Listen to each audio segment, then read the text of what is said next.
Assalamualaikum warahmatullahi wabarakatuh. Perkenalkan, nama saya Safa Kamila, NPM 10040419162, angkatan 2019, Fakultas Hukum Universitas Islam Bandung. Pada kesempatan kali ini saya akan mempresentasikan hasil penelitian saya yang berjudul Penegakan Hukum Terhadap Pengelolaan Limbah B3 Tanpa Izin oleh PT Damai Indah di Kabupaten Bandung, studi kasus putusan nomor 735-LH-PN Bandung, Penelitian ini dilakukan di bawah bimbingan Ibu Dr. Neni Ruhaini, SH, LLM. Pertama-tama yang akan saya bahas ialah terkait latar belakang. Pada tataran praktik, banyak korporasi yang belum melakukan pengelolaan limbah yang dihasilkannya sesuai dengan ketentuan yang berlaku.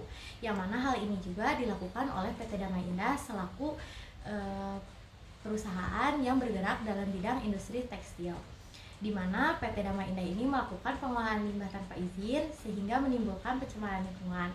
Serta apa yang dilakukan oleh PT Damai Indah tersebut ialah suatu hal yang dilanggar oleh peraturan atau regulasi yang berlaku. Sehingga kasus ini masuk ke dalam pengadilan dan diputuskan dengan putusan nomor 735-PIDANA-B-LH-2020-PN Bandung.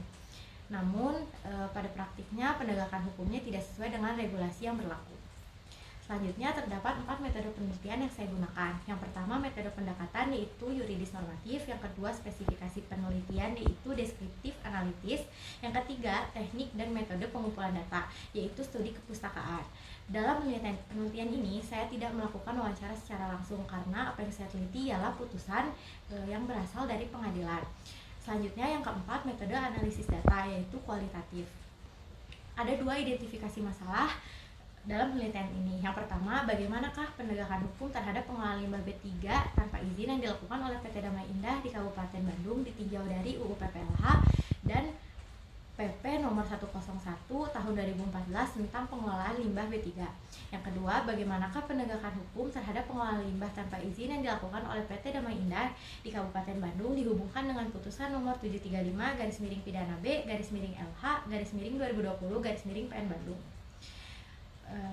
Selanjutnya masuk ke dalam pembahasan.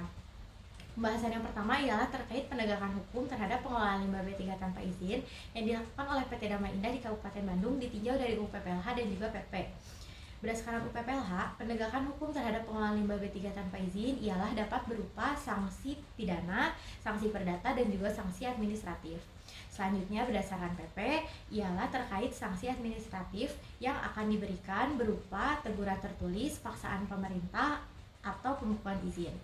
Dikarenakan PT Damai Indah telah melakukan kegiatan yang dilarang sebagaimana ditetapkan dalam UU PPLH maupun PP, maka seharusnya berdasarkan UU PPLH, PT Damai Indah dapat dikenakan sanksi pidana berupa pidana penjara paling singkat 1 tahun dan paling lama 3 tahun, serta denda paling sedikit 1 miliar dan paling banyak 3 miliar, atau sanksi administratif berdasarkan PP, yaitu berupa teguran tertulis, paksaan pemerintah, atau pembukuan izin.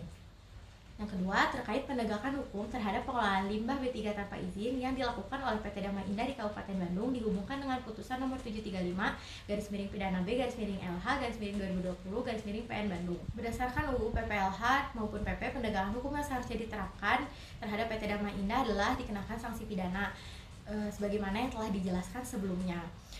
Namun dalam prakteknya putusan yang ditetapkan oleh pengadilan terhadap kasus PT Damai ini ialah hanya dijatuhi sanksi berupa pidana denda sebesar 1 miliar, yaitu berupa denda minimal. Penjatuhan sanksi tersebut tidak sesuai dengan regulasi yang berlaku, yaitu tidak dikenakannya sanksi pidana berupa pidana penjara bagi PT Damai Indah yang diwakili oleh Jang Sekhong selaku Direktur PT Damai Indah yang bertanggung jawab atas apa yang dilakukan oleh PT Damai Indah. Dari pemaparan tersebut dapat ditarik kesimpulan bahwa penegakan hukum terhadap pengelolaan limbah B3 tanpa izin yang dilakukan oleh korporasi jika ditinjau oleh UU PPLH dan juga PP ialah dapat berupa sanksi pidana sebagaimana dimaksud dalam pasal 59 ayat 4. Dikarenakan apa yang dilakukan oleh PT Damai Indah ini termasuk ke dalam tindak pidana lingkungan sebagaimana diatur dalam pasal 97 UU PPLH. Selanjutnya, jika berdasarkan dengan putusan nomor 735 pidana B-LH 2020-PN Bandung, maka tidak sesuai penegakan hukumnya berdasarkan regulasi yang berlaku. Adapun saran yang akan saya sampaikan, yang pertama diharapkan perlu adanya peningkatan dalam upaya pengawasan oleh pihak-pihak yang berwenang dalam hal ini terhadap penegakan hukum yang ditetapkan oleh peraturan perundang-undangan yang berlaku. Yang kedua, diharapkan bagi perusahaan penghasil limbah untuk selalu taat pada peraturan yang telah diberlakukan dan melaksanakannya sebagaimana telah diatur dalam peraturan perundang-undangan yang berlaku. Dan diharapkan kepada aparat penegak hukum agar meningkatkan pemahamannya terhadap regulasi yang berlaku. Sekian yang dapat saya sampaikan. Terima kasih atas perhatiannya. Wassalamualaikum warahmatullahi wabarakatuh.